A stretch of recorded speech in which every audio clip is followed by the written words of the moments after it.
بسم اللہ الرحمن الرحیم الحمد للہ رب العالمین والصلاة والسلام علی سید المرسلین وعلی آلہ واصحابہ اجمعین۔ ایک بار انتہائی عقیدت و محبت کے ساتھ بارگاہ رسالت مآب میں درود و سلام کا ہدیہ پیش کریں۔ اللہم صلی علی سیدنا مولانا محمد معدنی الجود والکرم وآلہ وبارک وسلم صلاۃ و سلام علیک یا رسول اللہ صلی اللہ تعالی علیہ وسلم۔ حضرات، اس سے پہلے والے جمعے کو ہم نے شارح بخاری فقیہ عصر حضرت مفتی محمد شریف الحق امجدی قدس سرہ کا ایک مقالہ آپ کو سنایا تھا، ارض مقدس پر یہودی تغلب، اور دوسرا رسالہ شروع کیا تھا یہود کے بارے میں ایک آیت کی تشریح، اور ہم نے یہ کہا تھا کہ پورا رسالہ جو باقی رہ گیا ہے اگلے جمعے کو سنایا جائے گا، لیکن پھر ہمیں بعد میں خیال آیا کہ اس مضمون پر ہمارا بیان اس سے پہلے ہو چکا ہے، جو آثار قیامت کا مسلسل بیان ہے، اس میں 17 نمبر پر ایک بیان ہے جس کا عنوان ہے اسرائیل کا تعارف اور ان کا انجام۔ تو جو مکمل جواب سننا چاہے وہ اس کو سن لیں، آثار قیامت اور قسط نمبر 17، اور عنوان ہے اسرائیل کا تعارف اور ان کا انجام۔ آج صفر المظفر کی 14 تاریخ ہے، اور اس مہینے کو امام احمد رضا بریلوی رحمۃ اللہ علیہ سے نسبت ہے کہ 25 صفر کو ان کے وصال کی تاریخ ہے۔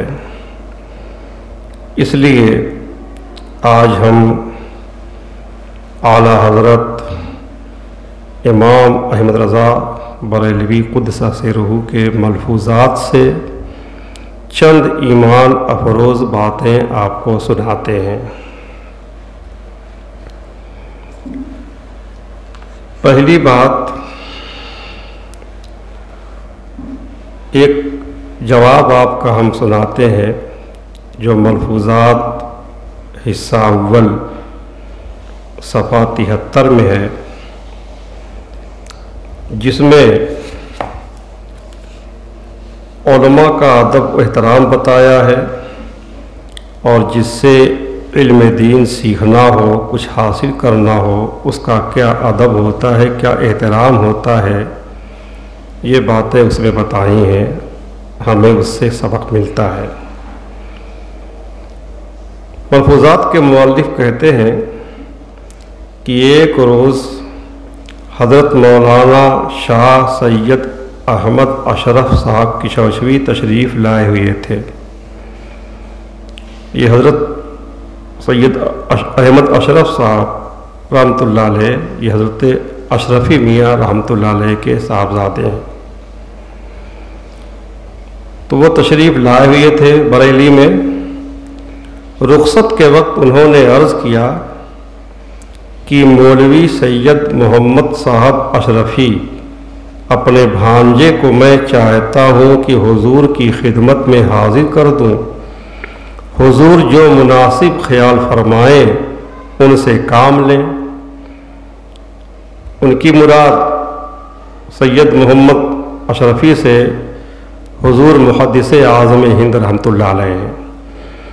یہ ان کے بھانجے تھے، اور اپنے بھانجے کو یعنی محدث اعظم کو اعلیٰ حضرت کی بارگاہ میں وہ پیش کرنا چاہتے تھے کہ میں چاہتا ہوں کہ ان کو آپ کی خدمت میں حاضر کر دوں، یہاں رہے وہ، اور حضور جو مناسب خیال فرمائے ان سے دینی کام لے۔ اس پر اعلیٰ حضرت امام احمد رضا نے ارشاد فرمایا کہ ضرور تشریف لائیں اور یہاں فتوے لکھیں اور مدرسے میں درس دیں۔ یہاں رہیں بریلی میں میرے پاس، فتوے لکھیں اور مدرسے میں درس دیں، پڑھائیں۔ پھر فرمایا کہ رد وہابیہ اور افتاء یہ دونوں ایسے فن ہیں کہ طب کی طرح یہ بھی صرف پڑھنے سے نہیں آتے، ان میں بھی طبیب حاذق کے مطب میں بیٹھنے کی ضرورت ہے۔ ایک وہابیہ فرقے کا رد اور فتویٰ لکھنا، افتاء، یہ دونوں ایسے فن ہیں کہ صرف پڑھ لینے سے یہ حاصل نہیں ہوتے۔ کسی طبیب حاذق یعنی جو ماہر ہو اس فن کا، اس کے یہاں بیٹھے، اس سے سیکھے، اس کی ضرورت ہے، تب کہیں جا کر کے اس کا سلیقہ آتا ہے۔ فرمایا کہ میں بھی ایک حاذق طبیب کے مطب میں 7 برس بیٹھا۔ اعلیٰ حضرت کی مراد اس سے ہے اپنے والد گرامی، ان کے اپنے والد گرامی کو مراد دیتے ہیں کہ میں ایک حاذق طبیب کے مطب میں، یعنی اپنے والد گرامی رحمت اللہ علیہ کے مطب میں، ان کے پاس، ان کی بارگاہ میں 7 برس بیٹھا، ان سے سیکھتا رہا۔ کہتے ہیں کہ مجھے وہ وقت، وہ دن، وہ جگہ، وہ مسائل اور جہاں سے وہ مسائل آئے تھے، جہاں سے سوالات آئے تھے، اچھی طرح یاد ہیں۔ میں نے ایک بار ایک نہایت پیچیدہ حکم، ایک مسئلہ شریعت کا نہایت پیچیدہ، بڑی کوشش اور جاں سے نکالا اور اس کی تائیدات ما تنقیح 8 ورق میں جمع کی۔ مسئلہ ایک تھا، اس کی جو تحقیق شروع کی، اس کی تائیدات اور اس کی تنقیح کی خلاصہ بیان کیا، اور سب 8 صفحہ میں جمع ہوئی، 8 صفحہ، 8 ورق میں، 8 صفحہ نہیں، 8 ورق، 16 صفحہ میں۔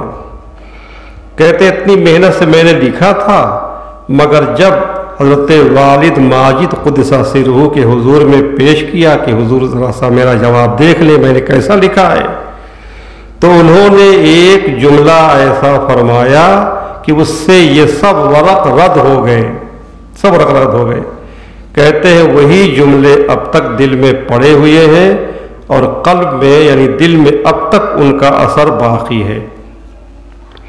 آگے کہتے ہیں خود ستائی جائز نہیں، اپنی تعریف کرنا اپنی زبان سے جائز نہیں ہے، مگر وقت حاجت اظہار حقیقت تحدیث نعمت ہے، یعنی جہاں ضرورت ہو، جہاں کوئی دینی فائدہ ہونا ہو، وہاں پر حقیقت ظاہر کرنا یہ اللہ کی نعمت کی تحدیث ہے، نعمت کا چرچا کرنا ہے۔ اس لیے ایسے موقع پر جو ہے اپنی جو خوبی ہے اس کو بیان کر دینا چاہیے۔ اس پر دلیل دی کہ قرآن شریف میں ہے کہ سیدنا یوسف علیہ السلام نے بادشاہ مصر سے فرمایا اجعلنی علی خزائن الارض انی حفیظ علیم، یعنی زمین کے خزانے میرے ہاتھ دے دے، بے شک میں حفظ والا ہوں اور علم والا ہوں۔ اس میں اپنے آپ کو انہوں نے کیا کہا کہ میں حفیظ ہوں، علیم ہوں، علم والا ہوں، حفظ والا ہوں۔ تو ضرورت تھی، ضرورت کے موقع پہ انہوں نے اپنی یہ خوبی ظاہر کی۔ فرماتے ہیں بفضل و رحمت الہی، پھر باعنو عنایت رسالت پناہی صلی اللہ علیہ وسلم، ان اللہ تعالیٰ کے فضل اور اس کی رحمت سے اور اس کے حبیب سید عالم صلی اللہ علیہ وسلم کی مدد اور عنایت سے افتاء اور رد وہابیہ، فتویٰ لکھنا اور وہابیہ فرقے کا رد کرنا، یہ دونوں کامل، دونوں نہایت عالی فن، انہیں یہاں سے اچھا انشاءاللہ تعالی ہندوستان میں کہیں نہ پائیے گا، بریلی سے اچھا۔ کہتے ہیں ہندوستان کی بات میں کرتا ہوں، غیر ممالک کی بابت نہیں کہتا، ہو سکتا ہے اور دوسرے ملک میں جو ہے اور اچھے لوگ ہوں۔ میں تو ہر شخص کو بطیب خاطر سکھانے کو تیار ہوں، جو بھی مسلمان آئے میں خوش دلی سے اس کو سکھانے کے لیے تیار ہوں، اور سید محمد اشرفی صاحب تو میرے شہزادے ہیں، میرے پاس جو کچھ ہے وہ انہی کے جد امجد کا صدقہ وطیہ ہے، ان کے جد امجد یعنی حضور سیدنا غوث اعظم شیخ عبد القادر جیلانی رضی اللہ تعالیٰ عنہ، کیونکہ یہ لوگ ان کی اولاد میں ہیں۔ پھر کہتے ہیں کہ آپ یہاں موجودین میں جو لوگ یہاں موجود ہیں ان میں تفقہ جس کا نام ہے، تفقہ یعنی شرعی مسائل کا علم، فقہ جس کا نام ہے، وہ مولوی امجد علی صاحب میں زیادہ پائیے گا۔ مولوی امجد علی وہ جو بحر شریعت کے مصنف ہیں، صدر الشریعہ رحمۃ اللہ علیہ، اعلیٰ حضرت کے بہت خاص شاگرد ہیں، تو استاذ ہو کے اپنے خاص شاگرد کی یہ تعریف کر رہے ہیں کہ ان سے اچھا کسی میں نہ پائیے گا، اور اس کی وجہ یہی ہے کہ وہ استفتاء سنایا کرتے ہیں، جو کچھ لکھتے ہیں مجھے سنا دیتے ہیں، اور جو میں جواب دیتا ہوں لکھتے ہیں، اور طبیعت اخاذ ہے، طرز سے واقفیت ہو چلی ہے۔ پھر کہا اسی طرح علم توقیت، یہ وقت والا جو مسئلہ ہے، سورج کب نکلتا ہے کب ڈوبتا ہے، یہ سب جو ہے اب تو لوگ جنتری سے خالی جان لیتے ہیں، مستقل ایک علم ہے کہ علم توقیت بھی ایک ایسا فن ہے کہ اس کے جاننے والے بھی معدوم ہیں، حالانکہ ائمہ دین نے اسے فرض کفایہ بتایا ہے۔ علماء موجودین میں تو کوئی اتنا بھی نہیں جانتا کہ فلاں دن آفتاب کب طلوع ہوگا اور کب غروب ہوگا۔ صحیح، اگر جنتری نہ ہو تو آدمی اپنے علم سے نہیں جان سکتا کہ کب سورج نکلے گا کب ڈوبے گا۔ اب اس کے بعد اعلیٰ حضرت فرماتے ہیں کہ بہت سی عمر گزر گئی، اپنے بارے میں کہتے ہیں کہ بہت سی عمر گزر گئی، تھوڑی باقی ہے، جن صاحب کو جو کچھ لینا ہو وہ حاصل کر لیں۔ سلونی قبل ان تفقدونی، حضرت مولا علی کرم اللہ تعالی وجہہ کریم کا ارشاد ہے کہ حضرت علی رضی اللہ تعالیٰ عنہ نے بھی اپنے بڑھاپے میں یہ فرمایا تھا، آخر وقت میں، سلونی قبل ان تفقدونی، یعنی اے لوگو اس سے پہلے کہ مجھے نہ پاؤ، میرا رب کی طرف سے میرا بلاوا آ جائے، اس سے پہلے جو کچھ جس کو پوچھنا ہے وہ مجھ سے پوچھ لے۔ تو یہ بات اعلیٰ حضرت نے بھی کہی کہ میرا وقت تھوڑا سا بچا ہوا ہے، جسے جو کچھ حاصل کر لو، ورنہ پتہ نہیں اللہ کی طرف سے کب بلاوا آ جاتا ہے، کب جانا ہوتا ہے۔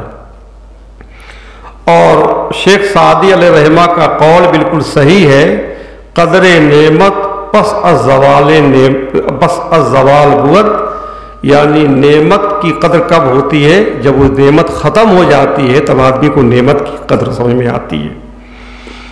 اب اس کے بعد پھر بتایا کہ لینے والے کو یہ چاہیے کہ جب کسی چیز کے حاصل کرنے کا ارادہ کرے تو اگرچہ کمالات سے بھرا ہوا ہو، اپنے تمام کمالات کو دروازے ہی پر چھوڑ دے، اور یہ جانے کہ میں کچھ جانتا ہی نہیں۔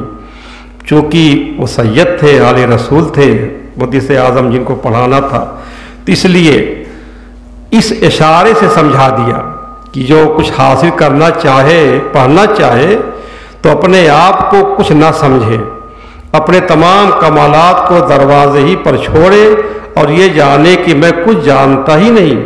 خالی ہو کر آئے گا تو کچھ پائے گا، اور جو اپنے آپ کو بھرا سمجھے گا کہ میں تو علم والا ہوں، فضل والا ہوں، وہ کچھ نہیں پائے گا۔ انا کی پرشد دیگر چوں پرد، بھرے ہوئے برتن میں اور کوئی چیز ڈالی نہیں جا سکتی۔ اس کے بعد پھر دکھایا کہ آج کل حاصل کرنے والوں کا کیا حال ہے، وہ ادب و احترام اب نہیں رہا۔ کہتے ہیں کہ آج کل تو حاصل کرنے والے ایسے ہیں کہ جب میں حسن میاں مرحوم کے مکان میں رہتا تھا، اپنے بھائی کی بات کر رہے ہیں، ان کے مکان میں رہتا تھا، اس میں ایک زینہ ہے جو باہر سے چھت پر گیا ہے۔ اس زمانے میں ایک مدرس صاحب کے ہاتھ کے ہدایہ آخرین سپرد ہوا، یعنی بریلی میں ایک صاحب پڑھاتے تھے، عالم تھے، اور ہدایہ آخرین جو ایک فقہ و مسائل کی کتاب ہے، وہ کتاب ان کو سپرد ہوئی کتاب پڑھانے کے لیے۔ یہ کوئی آسان کتاب نہیں، جب انہوں نے کام چلتا نہ دیکھا، ان سے کتاب حل نہیں ہوتی تھی، بچوں کو پڑھائیں کیسے؟ تو مجھ سے پڑھنا چاہا، اللہ کہتے ہیں کہ مجھ سے پڑھنا چاہا، مگر شرط یہ کر لی کہ اس باہر کے زینے سے چھت پر مجھے بلا لیا کیجئے اور وہاں تنہائی میں مجھے پڑھا دیا کیجئے، کسی کو معلوم نہ ہو۔ بے عزتی ہوگی نا، پڑھ کے اتنے بڑے عالم پڑھا رہے ہیں اور خود پڑھ کے تب پڑھاتے ہیں۔ تو اعلیٰ حضرت کہتے ہیں میں نے کہا مولانا ہدایہ آخرین کا سبق کوئی سرقہ نہیں ہے، کوئی چوری نہیں ہے جو لوگوں سے چھپ کر ہو، مجھ سے یہ نہ ہوگا۔ اب کہتے ہیں ایک صاحب یہیں کی فتویٰ نویسی کرتے تھے، فتویٰ لکھتے تھے، وہ اس طرح لکھتے تھے کہ باہر سے جواب لکھ کر بھیج دیا، جہاں سے سوال آیا انہوں نے جواب لکھ کر کے میرے پاس بھیج دیا، میں نے اصلاح دے کر بھیج دیا، اس میں کچھ کاٹ دیا، کچھ بڑھا دیا، صحیح کر کے اس کو بھیج دیا۔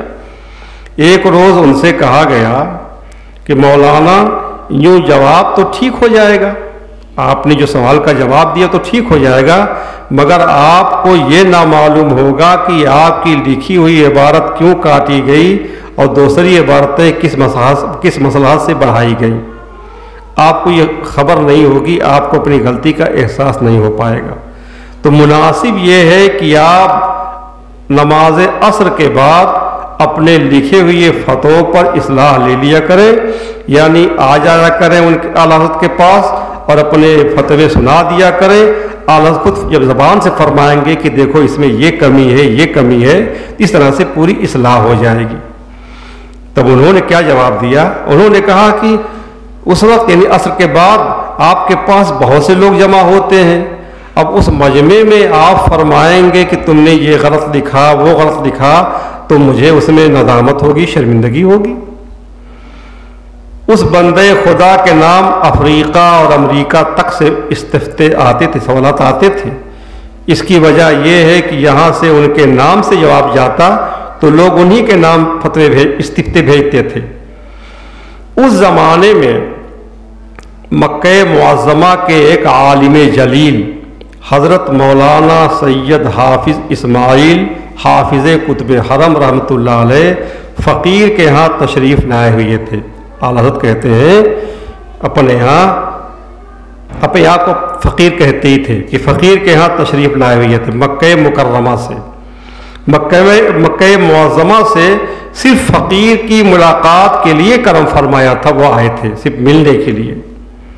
ان کے سامنے ان کا تذکرہ ہوا مفتی صاحب کا جو فتویٰ جو لکھ کے بھیج دیا کرتے تھے۔ تب انہوں نے فرمایا کہ ایسا شخص علم کی برکت سے محروم رہتا ہے۔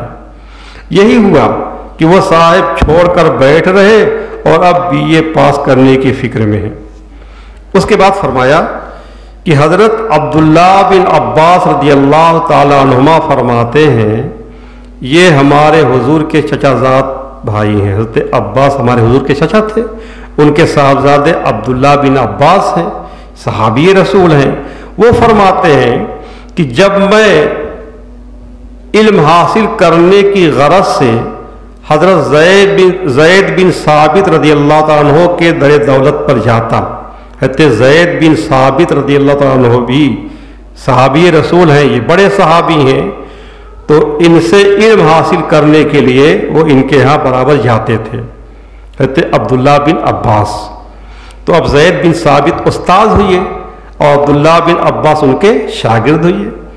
تو کہتے ہیں کہ جب میں علم حاصل کرنے کی غرض سے حضرت زید بن ثابت رضی اللہ تعالیٰ عنہ کے در دولت پر جاتا اور وہ باہر تشریف نہ رکھتے ہوتے، اندر ہوتے، تو براہ ادب کے لیے ان کو آواز نہ دیتا، جبکہ ہمارے حضور کے چچا زاد بھائی ہیں، سرکار کے گھرانے کے ہیں، لیکن آواز نہ دیتا کہ حضرت آپ تشریف لائیں یا میں حاضر ہوا ہوں، پڑھنا چاہتا ہوں، آپ مجھے اندر آنے کی اجازت دیں، میں آواز نہ دیتا، بلکہ ان کی چوکھٹ پر سر رکھ کر لیٹ جاتا، چوکھٹ پر سر رکھ کر لیٹ رہتا، ہوا خاک اور ریتا اڑا کر مجھ پر ڈالتی، ہوا چلتی، مٹی اڑتی، ریت اڑتا میرے اوپر پڑتی، لیکن میں ویسے ہی پڑا رہتا۔ پھر جب حضرت زید بن ثابت رضی اللہ عنہ کاشان اقدس سے تشریف لاتے، گھر سے باہر آتے، اب مجھے دیکھتے میں اسے پڑا ہوا ہوں، تب فرماتے اے ابن عم رسول صلی اللہ علیہ وسلم، اے اللہ کے رسول صلی اللہ علیہ وسلم کے چچا زاد، آپ نے مجھے اطلاع کیوں نہیں کرا دی؟ مجھے خبر دے دیتے کہ آپ آ گئے ہیں، میں اندر آپ کو بلا کے پڑھا دیتا۔ تب میں عرض کرتا کہ مجھے لائق نہ تھا کہ میں آپ کو اطلاع کراتا، یہ ادب کے خلاف ہے۔ اس کے بعد جو ہے اعلیٰ حضرت نے اس پر دلیل دی، کہا یہ وہ ادب ہے جس کی تعلیم قرآن عظیم نے دی ہے، جو رسول کی بارگاہ کا ادب ہے، تو وہی چاہیے کہ علماء کا بھی ادب جو ہے ان سے علم حاصل کرنے والے ویسے ہی ادب کریں۔ قرآن کریم نے کیا سکھایا؟ ان الذین ینادونک من وراء الحجرات اکثرهم لا یعقلون ولو انہم صبروا حتی تخرج الیہم لکان خیر لہم واللہ غفور رحیم۔ وہ جو حجروں کے باہر سے، کمروں کے باہر سے یہ حبیب تمہیں آواز دیتے ہیں، ان میں بہت کو عقل نہیں، انہیں سمجھ نہیں ہے، اور اگر وہ صبر کرتے یہاں تک کہ تم باہر تشریف لاؤ تو یہ ان کے لیے بہتر تھا، اور اللہ بخشنے والا مہربان ہے۔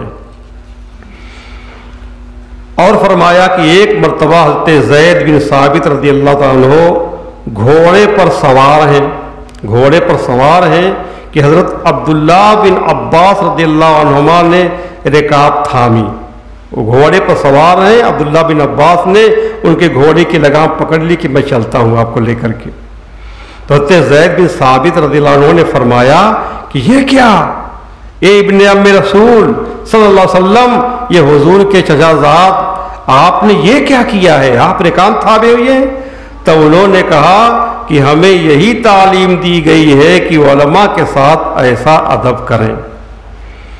اس پر حضرت زید بن ثابت رضی اللہ عنہ گھوڑے سے اترے اور حضرت عبداللہ بن عباس رضی اللہ عنہما کے ہاتھ پر بوسہ دیا، ان کا ہاتھ چوم لیا۔ تب انہوں نے کہا کہ حضور یہ کیا؟ تو فرمایا کہ ہمیں یہی حکم ہے کہ اہل بیت اطہار کے ساتھ ایسا ہی کریں، حضور کے گھر والوں کے ساتھ ایسا کریں۔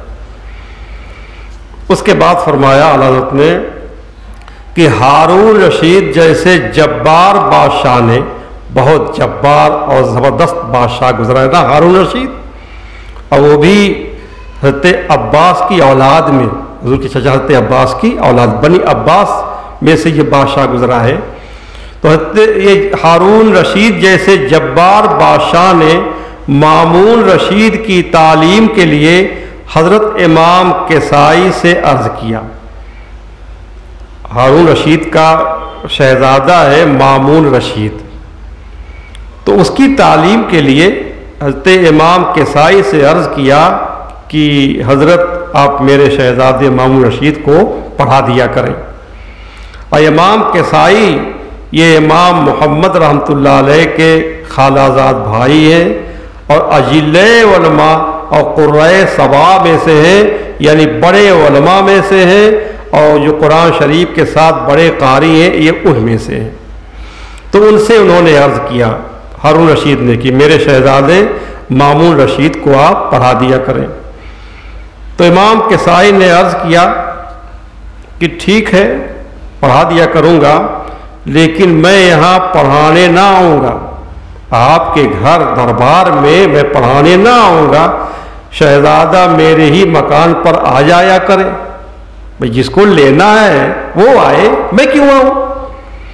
تو ہارون رشید نے عرض کیا کہ ٹھیک ہے وہ وہیں حاضر ہو جایا کرے گا، آپ کے گھر جائے گا، مگر اس کا سبق پہلے ہو، سبق اس کا پہلے، چونکہ بہت سے ہزاروں پڑھنے والے تھے ان کے پاس، تو جب وہ پہنچے ان کا سبق پہلے ہو اور لوگوں کا سبق ان کے بعد میں ہو۔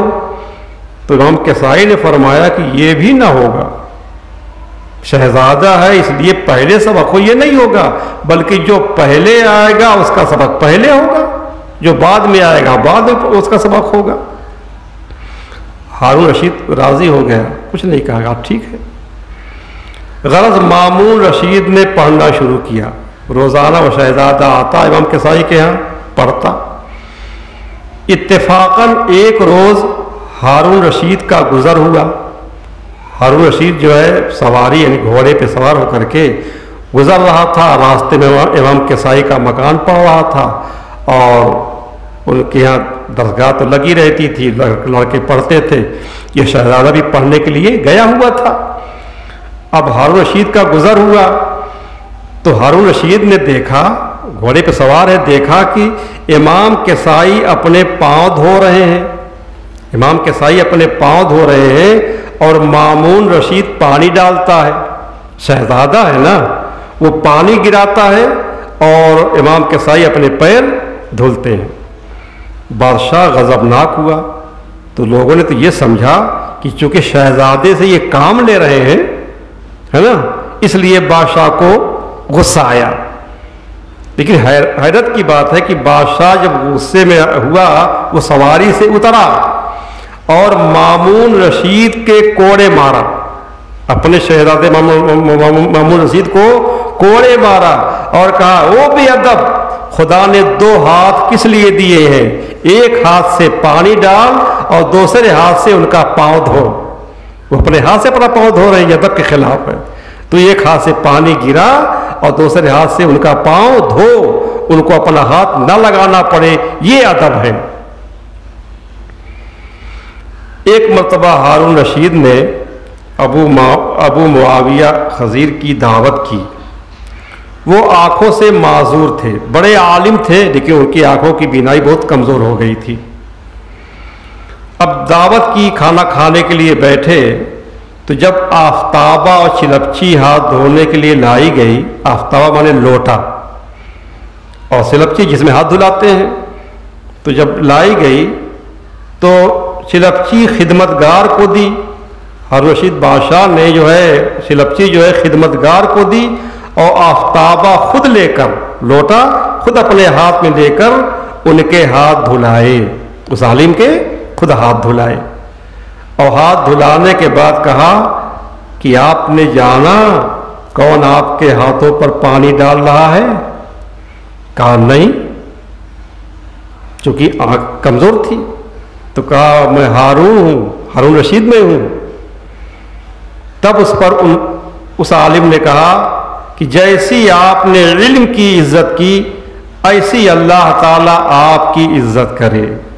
آپ نے ایک عالم کو عزت دی ہے، اللہ آپ کو عزت دے۔ آپ بادشاہ ہو کر کے ایک عالم کی اتنی عزت دے رہے ہیں، اپنے ہاتھ سے ہاتھ دھلا رہے ہیں۔ تو ہارون رشید نے کہا اسی دعا کے حاصل کرنے کے لیے تو میں نے یہ کیا تھا۔ ہارون رشید کے دربار میں جب کوئی عالم تشریف لاتے تو بادشاہ ان کی تعظیم کے لیے سروقت کھڑا ہو جاتا، اتنا جلال والا بادشاہ، لیکن جب بھی کوئی عالم تشریف لاتے تو ان کی تعظیم کے لیے یہ ہارون رشید بادشاہ کھڑا ہو جاتا۔ ایک بار درباریوں نے عرض کیا کہ یا امیر المومنین، روب سلطنت جاتا ہے، اس سے سلطنت کا روب ختم ہوتا ہے کہ آپ عالموں کی تعظیم کے لیے کھڑے ہو جاتے ہیں۔ آپ دربار میں بیٹھے ہوئے ہیں، شہنشاہی دربار ہے، اور کوئی عالم آتا ہے غریب سے غریب بھی ہو، آپ اس کے لیے کھڑے ہو جاتے ہیں، تو اس سے سلطنت کا روب اور دبدبہ ختم ہوتا ہے۔ تو جواب دیا کہ اگر علماء دین کی تعظیم سے سلطنت کا روب جاتا ہے تو جانے ہی کے قابل ہے، ایسا روب کسی کام کا نہیں جو علماء کی تعظیم سے روکے۔ یہی وجہ ہے کہ ان کا روب روئے زمین کے بادشاہوں پر بدرجہ اتم تھا۔ دنیا میں کوئی بادشاہ اس زمانے میں اتنے روب کا نہیں تھا جتنا روب دبدبہ ہارون رشید کا تھا اپنے زمانے میں۔ سلاطین نصارہ ان کا نام لیے تھراتے تھے، جو انگریز بادشاہ تھے نصارہ عیسائی بادشاہ، یہ جو ہے ہارون رشید کا نام لیتے سنتے تھرا جاتے تھے، کانپ جایا کرتے تھے۔ پھر بیان کیا کہ تخت قسطنطنیہ پر، جس کو آج استنبول کہتے ہیں، ایک عیسائیہ عورت حکمراں تھی، ایک عیسائی عورت جو اس پر حکمراں تھی، وہ وہاں کی بادشاہ تھی، اور وہ ہر سال خراج ادا کرتی تھی، یعنی وہ ہارون رشید کے ماتحت رہتی تھی، ہر سال جو ہے کچھ رقم جو ہے دے دیا کرتی تھی تاکہ ہارون رشید جو ہے اس کی حکومت کو باقی رکھیں، اس کو بحال رکھیں۔ جب وہ عورت مر گئی تو اس کا بیٹا تخت پر بیٹھا عیسائی، اور اس نے خراج حاضر نہ کیا، جو رقم حاضر کرتی تھی اس کی ماں، اس نے حاضر نہ کیا۔ سوچا کہ میں کیوں، میں بھی ایک بادشاہ ہوں، ہارون رشید بھی ایک بادشاہ ہے، میں کیوں اس کو خراج دوں؟ اور ادھر سے خراج کا مطالبہ ہوا، ہارون رشید نے کسی کو بھیجا کہ جاؤ کہ خراج اسے لے آؤ جو رقم ملتی ہے سالانہ۔ تو اس نے حضرت ہارون رشید کی خدمت میں ایک ایلچی بھیجا، قاصد، اس کے ہاتھ اس مضمون کی تحریر بھیجی۔ کیا مضمون لکھا؟ کہ وہ مر گئی جو خود پیادہ بنی تھی اور آپ کو رخ بنایا تھا۔ یہ جو ہے ایک کھیل کے دو مہرے ہوتے ہیں، یعنی جو عورت خود جو ہے آپ کے ماتحت بنی ہوئی تھی اور آپ کو بڑا سمجھتی تھی، خراج دیتی تھی، وہ تو مر چکی ہے، میں جو ہے آپ سے کم نہیں ہوں، میں آپ کو کچھ نہیں دوں گا۔ یہ اس نے لکھ کر کے ایلچی کو بھیج دیا۔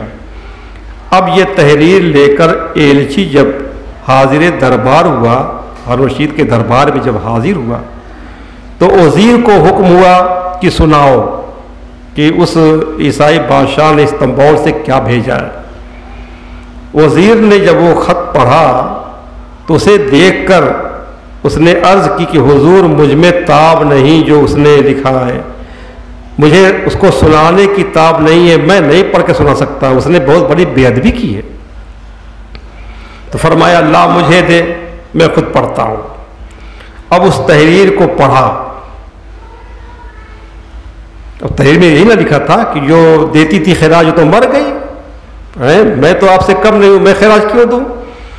بادشاہ ہارون رشید کو دیکھتے ہی ایسا جلال آیا جسے دیکھ کر تمام دربار بھاگ گیا کہ پتہ نہیں کیا سزا ہوتی ہے۔ اب صرف وزیر اور وہ ایلچی رہ گئے، جو ایلچی خط لایا تھا وہ رہ گیا، اور وزیر کو حکم ہوا کہ جواب لکھ، اس کا جواب لکھ کر کے عیسائی بادشاہ کے پاس بھیج دے۔ اس نے ارادہ لکھنے کا کیا، مگر روب شاہی اس قدر غالب تھا کہ ہاتھ تھر تھرانے لگا اور قلم نہ چلا۔ ان بادشاہ کے روب اور درس، چونکہ جلال میں غصے تھا بادشاہ، اس لیے جو ہے اس کا ہاتھ کانپنے لگا اور قلم نہ چل سکا۔ تو پھر بادشاہ نے فرمایا لا مجھے دے، میں جواب لکھتا ہوں۔ اب یوں خط جواب لکھا کہ یہ خط ہے خدا کے بندے امیر المومنین ہارون رشید کی طرف سے روم کے کتے فلاں کو، او کافرہ کے جنے، کافرہ عورت کے بیٹ لڑکے، جواب وہ نہیں جو تو سنے، جواب وہ ہے جو تو دیکھے گا۔ میں ایسا جواب نہیں دے رہا ہوں تیرے خط کا کہ تو سنے اس کے جواب کو، جواب تجھے دکھا دیتا ہوں کہ اس کا خط کا جواب کیا ہے۔ بس یہ فرمان ایلچی کو دیا اور فوراً لشکر کو تیاری کا حکم دیا۔ ایلچی کو دے دیا، لے کے جواب دے دو، اور فوراً لشکر کو تیاری کا حکم دیا۔ ایلچی کے ساتھ لشکر لے کر پہنچے اور جاتے ہی حملہ کیا اور قسطنطنیہ کو فتح کر لیا، اور فتح کر کے اس عیسائی بادشاہ کو گرفتار کر لیا۔ اب اس نے بہت گریہ وزاری کی، رویا دھویا، ہاتھ پاؤں جوڑے، معاف کر دیجئے، خراج دینے کے لیے میں تیار ہوں جتنا میری ماں دیتی تھی۔ بس آپ کو رحم آیا، چھوڑ دیا، اور چھوڑا اور اس کو تاج بخشی کر کے تاج پہنایا کہ چل تو بادشاہ ہے، تو تجھ کو پھر بادشاہ بنا دیا جاتا ہے، واپس کر دیا، یعنی اس کو جو ہے حکومت دے دی بھیک میں۔ ابھی ایک منزل آئے تھے واپس کہ خبر پائی کہ اس نے پھر سرتابی کی، اس نے پھر کہہ دیا ہے کہ میں ان کے ماتحت نہیں رہوں گا۔ فوراً واپس گئے، پھر حملہ کیا، پھر فتح کیا، اور پھر اسے گرفتار کیا، پھر اس نے ہاتھ جوڑے اور خوشامد کی، پھر چھوڑ دیا۔ تو ایسے جبار بادشاہ کی علماء کے ساتھ یہ طرز تعلیم تھی، ایسا جبار بادشاہ اور علماء کے ساتھ جو ہے ایسا ادب و احترام کرنے والا تھا۔